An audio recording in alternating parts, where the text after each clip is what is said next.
So we'll just run through a couple of slides to give an overview of what's been going on for the last year, and most recently in particular.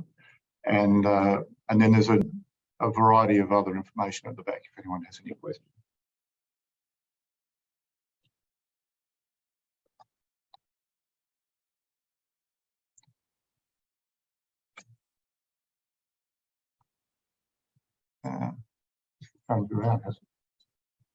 Okay.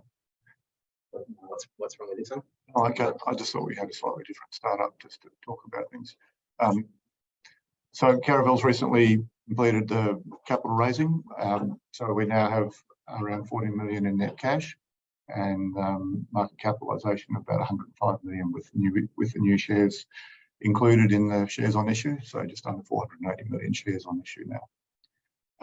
In particular, on the raising, we had support from one of our major institutional shareholders, Paradise, and a range of other institutions introduced by Canaccord. The other significant event in the last few days is the appointment of Don Heimer as Managing Director. So Don comes in to replace Steve, Steve's been running the studies over the last number of years, and Don's background is more in development. So we're moving into the next phase of the project, putting in place a team that can take this project through the final stages of planning for construction and into implementation. Don's experiences in building large copper projects, such as Collahuasi in South America when he was with Falconbridge, and most recently some very relevant experiences, projects director at Fortescue, where he was responsible for the Iron Bridge project. And Iron Bridge has got some very interesting synergies with us. They've installed 10 of the HPRG units, similar to what we're looking at using, 8 of which are identical to what we're looking at using. So Steve can give you a bit of a rundown on that later, but that's one of the key aspects of the recent changes in our project development plan. So we're now well funded to go through that DFS process and move Caravel into a position to be ready for FID late in 2040. So just highlighting some of the events over the last year. The mineral resource hasn't changed since about this time last year, but there is further work being undertaken on that.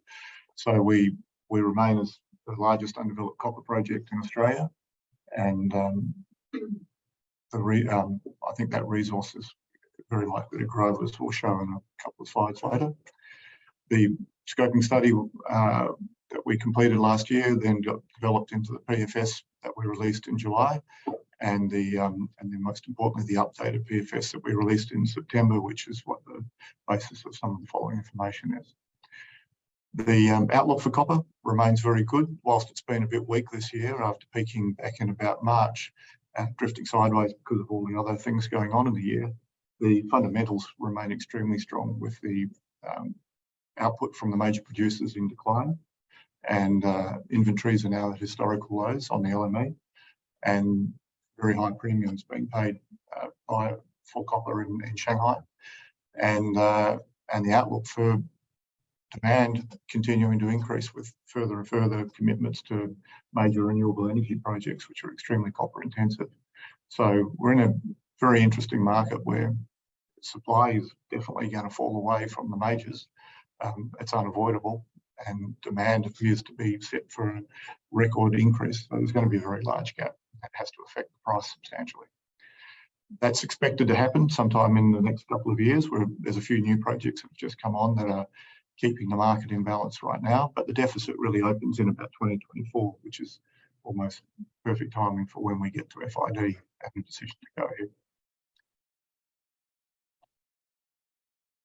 So just a little bit of background before going into the detail. For those that aren't familiar with the project, we're located about 2 hours drive north of Perth in the southwest YILGARN terrain. It's not recognised by many people as a mineral province, and Caravel is certainly the first significant copper project to be discovered, although Boddington, which has been around for a long time, is a very similar age, similar geological setting in many ways, but Boddington's a gold-rich version of Caravel. So although it's debated by some, Boddington is similar to a porphyry, as is Caravel, and Audington produces about 40,000 tonnes a year of copper. So it's a significant copper producer as well as gold producer. Caravel's got copper rich and has a lesser amount of copper. The other two significant deposits in the southwest terrane are the Greenbushes, largest lithium, hard rock lithium mine in the world, and Julimar, which is one of the largest palladium discoveries in recent times. So it's an interesting story emerging in the southwest. So the Caravel project has a number of very attractive features that make it one of the most interesting projects I've ever been involved with. It's large, which gives it a very long life.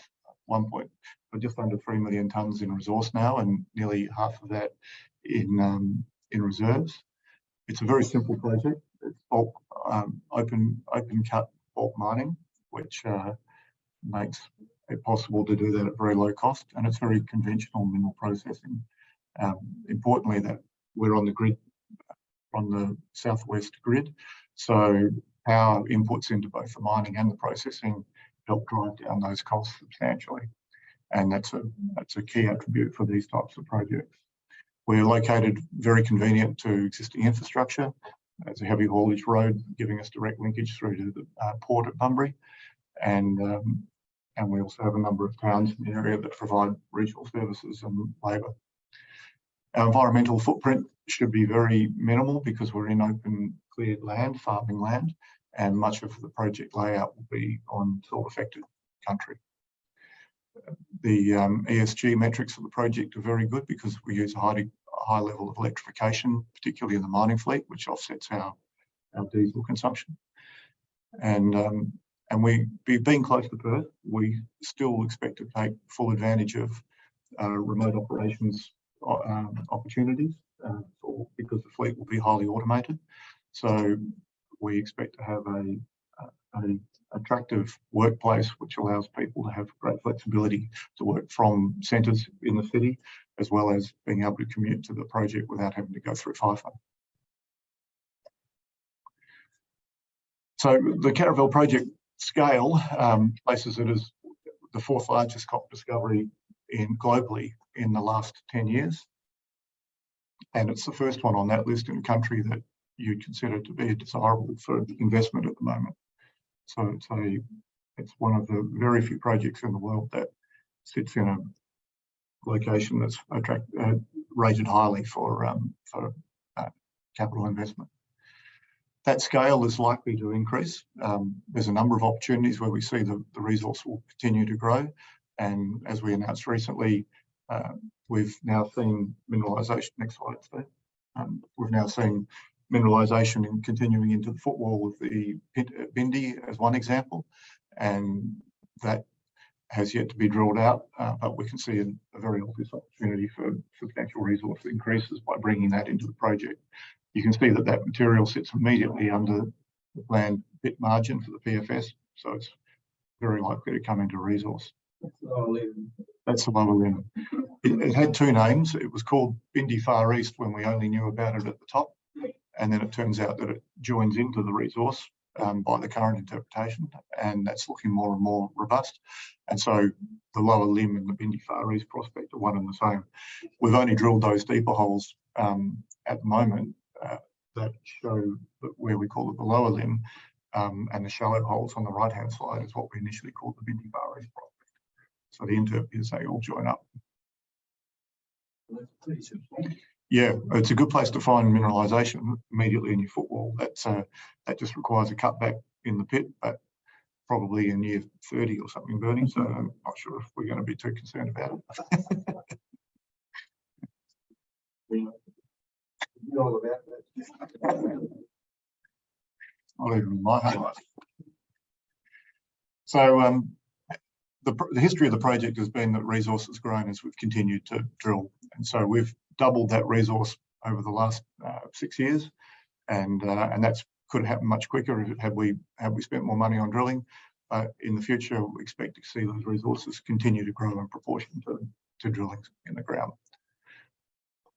So the PFS, as published as updated in September, showed a very robust project, generates strong cash flows on average around 260 million a year in free cash pre-tax, and that's based around the reserves of about 1.4 million tonnes, but resources substantially larger at 2.8 million tonnes that contain copper.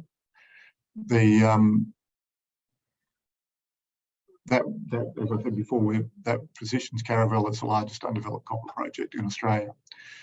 The key things around the project that we can talk a little bit more about later in the presentation is the way that we intend to develop it. We're using owner mining with automation, electrification technologies that are becoming very much the standard in the mining industry these days, particularly in Western Australia. And they have a range of benefits, not only in cost, but also in ESG metrics. And as mentioned, the exploration upside within that belt, within that wider belt, is substantial, and so exploration will continue through the life of the project, and I'm sure it will continue to replace resources as they're taken. So the update in September focused on consolidating the plant from a dual train design into a single train design, and as part of that, we also revisited the comminution circuit, and now the comminution plan has gone back to one of the earlier designs, which used HPGR. We were looking at SAG milling in the early stages of PFS because it offered some advantages in capital, but capital costs have changed substantially over the past year, and as it turns out, that favoured the HPGRs again versus the SAG mill. SAG mill costs went up. HPGR, as a more emerging technology, the prices seem to become more stable as they get more units into production. And there's some very substantial benefits from the HPGR in operating costs, and that's become very clear in the test work that we're doing now. So there's a substantial increase in the cash flows from incorporating that HPGR into the circuit.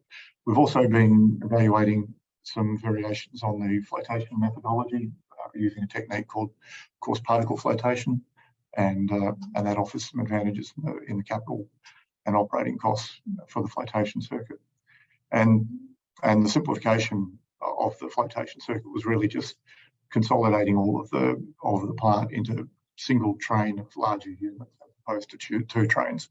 The original two-train design was designed to stage the capital cost, and that's not ruled out completely, but the MPV is substantially better on bringing forward production by building that up front, building the whole project, building the entire capacity up front.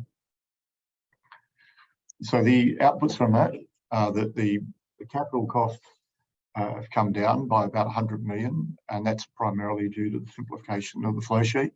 The change from SAG to HPGR didn't affect capital very much.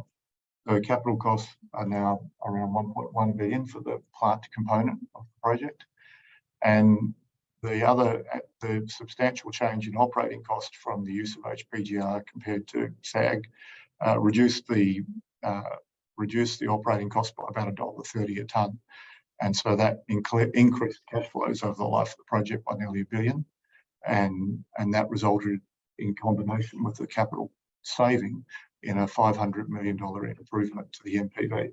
So the MPV now sits at about 1.5 billion. Cash costs have come down to $1.54 a pound, and capital in the plant is 1.1 billion.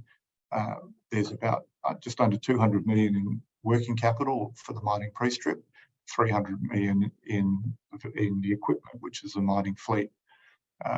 We break those numbers out because they're going to become different numbers once we get into discussions around vendor financing, which we'll talk a bit about later. So the costs are low, and the key to that is simplicity and scale. So being an open pit with a very low strip ratio is one of the biggest factors in the project's favour in terms of keeping costs low. That allows bulk mining, which means larger equipment, lower unit costs. It also means we're at a scale where we can use autonomous trucks, and that has more efficiency, reduces your labour costs, but importantly increases your availability. And it means those trucks can also, at a scale also, where they come ready for direct connection to what's called trolley assist. So that picture on the lower right-hand side shows a truck with a with a pantograph, which is the same as what you have on a tram, attaching to the quaternary power line on the top, which is same again as a tram. So the truck, when it's coming up the haul ramp, connects to the overhead power. These trucks are all diesel electric trucks, so they have a diesel genset on board driving 4 electric drive motors. And so when they connect to the overhead power, the diesel genset shuts down and the drive motors are powered directly from the grid. So that means the truck not only isn't burning diesel during the haul up the ramp, which is where nearly 2/3 of the energy is consumed, but it's also able to go twice as fast. And that means there's less trucks in the fleet, saves a substantial amount of money, and it's almost a trade. The money saved on the number of trucks is almost equivalent to the cost of putting in the power infrastructure. So that's a very important aspect of keeping the cost down, lowering emissions, and that's possible because we're connected to the grid. The rest of the flotation circuit's very standard crush, grind, float filter to produce a copper concentrate. So there's nothing unusual in the process flow sheet. And the metallurgy is extremely good, floats very rapidly and produces very clean concentrate. All the other things around the project, the access to the port, the proximity to other services, all help bring down costs. And our site is a very simple site for construction. We've got very low earthworks cost to prepare the site, but very little in the way of clearing, very little in the way of moving dirt to produce flat terrain for the plant. And we've got good open areas for the tails and waste dumps. So being low cost means that we can take lower grade. And this is one of the key things to understand about this project. We have a steep grade tonnage curve, and what that means on that diagram on the right is that if we can drop our cut-off grade, we can increase the number of tonnes that become ore. So if you're a high-cost project, you have to have a high cut-off grade to maintain your margins, and that means that some deposits, it means that your ore body may not be mineable. The Caravel ore body at a cut-off grade of 0.2, it hangs together very well, but there's a significant amount of material that sits within that coloured zone in that diagram, which would be between the 0.1 and 0.2. And in a higher cut-off regime, you'd be trying to selectively mine out some of that lower grade material. But that material's still got substantial value. It's still got substantial amount of copper in it. And so most likely you'd be aiming to stockpile that and treat it later, which ties up a lot of working capital. If you can, and it's driven by what your costs in the process part are, you would ideally like to treat all that material up front. And so that's what we've been aiming to do in this feasibility study. And because our process costs are so low, we can take that cut-off grade down to 0.1, and that moves 400 million tonnes of material that would otherwise be waste into being ore. And that means our ore body becomes a continuous wide zone with no selective mining, and that vastly simplifies the whole project. And the material that we treat then, even though it's low grade, is all accretive to cash flow and NPV. So, and that's also the key to the bulk mining, allowing us to use bigger equipment. Bigger equipment means lower unit cost, and so it's a virtuous circle. The more you can drive that, the more you can get your cost down. And that's how all the major porphyries around the world operate at low grades, and that's really the only way that you get these large throughput projects to work. And Caravel has very good attributes for allowing us to do that. And that means we have very low risk on delivering tonnages to the mill. We can deliver 27 million tonnes. We could deliver more tonnes than that. We're not going to be constrained by the mine. So our unit costs are driven by that whole process. And that brings us down to a low cash cost, particularly low on the mining and also on the plant. Won't dwell on this one, but it's an interesting comparison. If you look at some similar projects overseas, these are operating projects at Gibraltar and Copper Mountain. They're good ones to compare with because being in Canada, it's a similar environment. It's probably more challenging than where we are. They're in the mountains north of Vancouver, but they're operating at similar or lower grades, but very comparable. Higher strip ratios. So when you look at the amount of copper they recover per tonne of ore mined, they're substantially lower. So if you look at our project just on the mining, on the cost per pound for mining copper, we're lower than even significant high-grade projects I haven't done a proper comparison, but I'd say we're almost comparable to things like Sandfire on a cost per kilogram of copper mined. Where the difference is that when you take a lot of that material, you have to then put it through a mill. So you've got to build a bigger mill. And so that the penalty, I guess, for taking a larger scale, lower grade ore is usually in your treatment costs. And that means your treatment costs have to be driven down also by having access to low cost power, and you have to have good metallurgy. And we compare very favorably in all those metrics as well.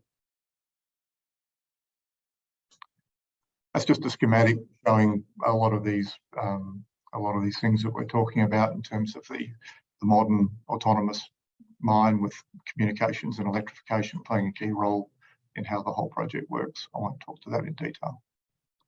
I will just point out, though, that when we talk about electrified mining fleet, it's not only the trucks going up the ramp using the trolley assist, it's also the drill rigs, which are electric, connected by a cable, and fully autonomous.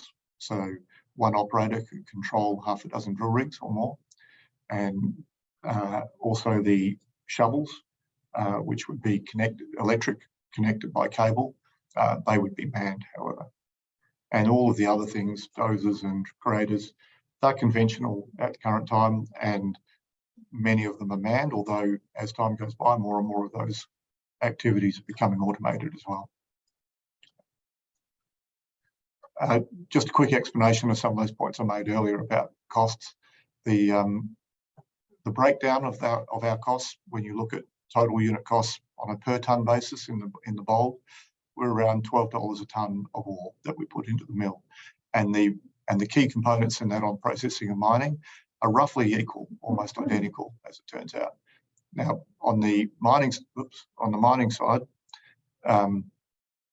the reason those costs and these benchmark very similarly to similar scale operations, with the main difference for us being under an electrified mining fleet, our fuel consumption is lower and we save on energy costs, and using autonomy, you don't have a massive saving, but you do have on the input costs, but you have a much higher productivity. You don't have people having lunch breaks and shift changes and everything else. So that translates into about a 15% saving over a conventional fleet. That's likely to continue to improve over time, because many of these autonomous fleets are not yet running at their full potential because they're in hybrid environments, and we're using assumptions based on operating fleets. So I think there's potential that we will improve them further.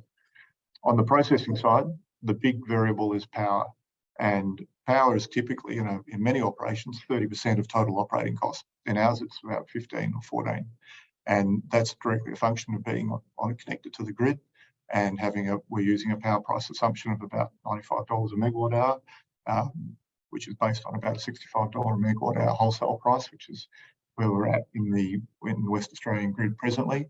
Obviously, we've updated these prices in the last year.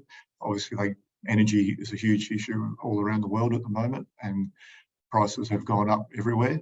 WA, fortunately, has remained much more stable than other places, and we hope that will remain in the future. I think being isolated has actually insulated us from some of the craziness that's going on elsewhere in the world. And so we're in a good situation there. If those prices do escalate, we'll probably be better off than anywhere else, even so. The other key things that the benefits on the processing side are the lower reagent, we have a very low reagent consumption, and the other consumables in the grinding media, the ball mills, which have been reduced by the use of HPRG, made a significant improvement. Just to put that in context, there's a couple of numbers here in the top left-hand side to help understand what those numbers really mean. In the early years of the project, we're mining at about 0.29% copper. And when you take into account the recoveries and payability, meaning what percentage of the value of the metal do you get paid for by the smelter, your transport costs and everything else that get deducted, we end up with about $31 a tonne of revenue for every tonne of ore we mine at that grade. So it's very close to being $10 per 0.1% copper if you round those numbers out. So when you look at the cut-off grade I was talking about earlier, that means that 0.1 in our cut-off grade is equivalent to $10 in revenue. And our marginal cost, given that you have to mine that material, whether it's waste or raw, if it sits within your pit shell, that means your marginal cost is the thing that determines whether you're making money or not based on that 0.1 cut-off. And our cost is $5.36 for every tonne that we put through, incremental tonne on the mill. So we still have a healthy margin against that $10 a tonne value for 0.1. And in reality, that means our cut-off could go lower, but then you get into other optimising issues. So it shows how robust this project is and how those cut-off grades can be driven down. Steve, do you want to talk to this one? It's worth making a special point. On my graphics not working. No. HPRG. Oh, it is working. Oh, it's not working on this one. But this is such a key change in the recent flow sheet. It's worth giving a little bit of discussion about. Yeah, so as part of the change in the flow sheet, we're investigating and doing some test work on our high pressure grinding roll. So we've sent 2,000 kilos of 2-tonne material to the lab at Bureau Veritas, where they have a weir HPGR. This is actually a fairly large, small scale HPGR unit. It's actually one that's been used in commercial applications, a number of applications. So it is directly scalable. The results to date, and we're still compiling the information, but it's looking pretty encouraging to date. So throughput was quite good. The pressures were relatively low compared to what we expected, and the recycling load, which is the other significant impact, was lower than what we estimated initially as well. So the outcomes of that will come out in the reports from weir hopefully the next fortnight, but to date it's looking quite encouraging. So at this point in time, I would say that HPGRs are highly likely to be in the final flow sheet, and as Al's mentioned before, it offers significant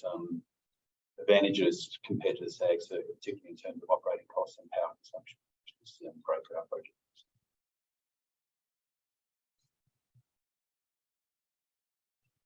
So the next stage is completing the DFS over the next 18 months, and it's a fairly straightforward path. There's some additional test work to be done to tighten up our flow sheet and tighten up our cost assumptions around that.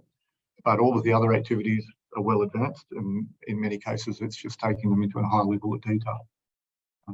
Sterilisation drilling around the project area to make sure we're comfortable with the site layout. Doing some detailed planning around our grade control strategies. We are looking at a number of technologies that could substantially change the way that we manage that, such as sensors that sit on the buckets of the mining equipment and determine grade as we go, which could mean that we can remove grade control altogether, and could also mean a significant improvement in the feed grade into the plant. So we want to do all those types of things before we get into the final engineering stages. The additional metallurgical sampling for further test work, like Steve was just talking about on the HPGRs, but also the flotation variability. And we'll be moving down the path on mining equipment selection, potentially as early as late this year, or otherwise early next year. And that'll mean engaging in some key partnerships with whoever those equipment providers are likely to be. We're submitting our environmental approval to the regulator fairly shortly to start that process, which is about an 18-month process. And we're starting to do early work around some of the implementation issues like strategy for staffing and various other stakeholder consultation. And we're also have started some time ago and continuing our discussions with potential partners for marketing of the offtake and financing. On that issue in particular, given that it's a question that we get asked a lot around how does a company, a junior like Caravel, finance a project that's effectively a mid-tier scale project with over $1 billion of financing required. So we're looking at a range of ways of doing it. And the most important point is that because this project's got the scale that it has, it's of strategic value to players in the copper industry, particularly smelters and traders that are looking for these types of long life projects that produce a clean concentrate in a desirable location to invest. So if this was a smaller project, you could argue it would be easier to finance, but I'd argue that it might be easier to finance as a larger project because it's got that strategic value. And we are getting that interest from those types of partners. So we are very competitive in terms of our costs and in terms of our capital intensity. So it is the type of project that's going to be sought after by any groups that are worried about the impending supply gap. And that's our primary objective, is to bring in a partner that will provide the equity and the debt for us to build this project as Caravel, and they will be a stakeholder in both the equity of the company and the project, one or either or both, and they'll likely be our long-term offtake partner. And those types of deals have been done many times before around the world in copper, but also many times before, particularly in WA, in major developments or in gas and iron ore. So there's lots of precedents and there's lots of relationships that have already been established over many years for doing those types of deals. The other option, keeping all options on the table for now, but the other option is that we partner with a mid-tier company that wants exposure to copper production. Caravel Project's one of the very few around the world that's got the scale to be of interest to those types of companies and has got the location to be desirable. So we have had interest from a number of groups. We have a data room open and we're involved in discussions with those groups. And there are ways in which that could be an attractive outcome, particularly if you look at return on equity. And an example would be the kind of deal that Gold Road did with Goldfields to develop the Gruyere mine. The other thing that we're doing that benefits either of those scenarios is we're looking at options for how we reduce the project capital requirement by vendor financing of as many of the parts of the project as possible. The most obvious is the mining fleet. It's $300 million of upfront capital, but there's $1 billion over the life of the project in the mining service and maintenance contracts and replacement of fleet. So it's a substantial contract, and that's a very sought after contract by the mining equipment vendors. And so we're very confident that we are going to have good terms offered for financing the upfront cost of the mining fleet, with some small component of equity paid down, and in return having that long-term relationship with those mining vendors. The same model applies potentially to other parts of the plant, where because we're very conveniently located to many of the major equipment vendors' warehouses in Perth, it's possible that we don't need to run any of our normal inventory on site. We're only 2 hours to mobilise a piece of equipment from their warehouses. So in having those discussions about how we minimise our inventory costs, that's led to a further discussion about whether we even need to own many of those pieces of equipment. And so we're now engaged in discussions with a number of groups about having much of our replaceable equipment, so not fixed plant, but all of the parts that get replaced regularly, like pumps, motors, and quite a few of the large scale parts within the rest of the plant that are serviceable, having them in place on a service style contract. And that could have a significant impact on our upfront capital costs. Importantly, it would also be a good way of improving our availability and reducing our operating risk. So the timing for all of this to come together in late 2014, completing the feasibility, going into a FID decision to proceed, sometime late 2024, early 2025 into construction and production in 2026, is exactly aligned with when all the current forecasts show a significant drop in a rollover in supply from existing projects. Just using Chile as an example, Codelco, the world's largest copper producer, they are falling off a cliff in terms of their output from current projects. They have to invest over $20 billion to maintain their current level of production. And in Chile also, BHP has to invest $10 billion to maintain their current level of production at Escondida. That's just to maintain production. And it's already apparent that they're not going to meet those targets. The dates are getting pushed out. Codelco's output is down substantially year on year. Chile overall is down 10% year on year in their latest numbers. So since these graphs were made, the outlook for supply has worsened. The outlook for demand it's harder to forecast. It's driven.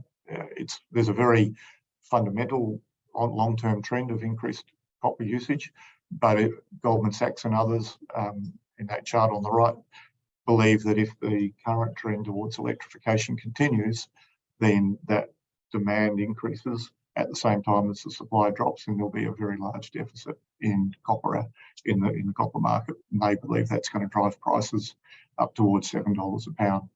So even BHP and Rio, much more conservatively, are forecasting prices around $4.50 to $5 a pound. So for us, we're using a $4 a pound price in our feasibility studies. Every 50 cents a pound improvement in that price would increase our NPV on the project by $900 million.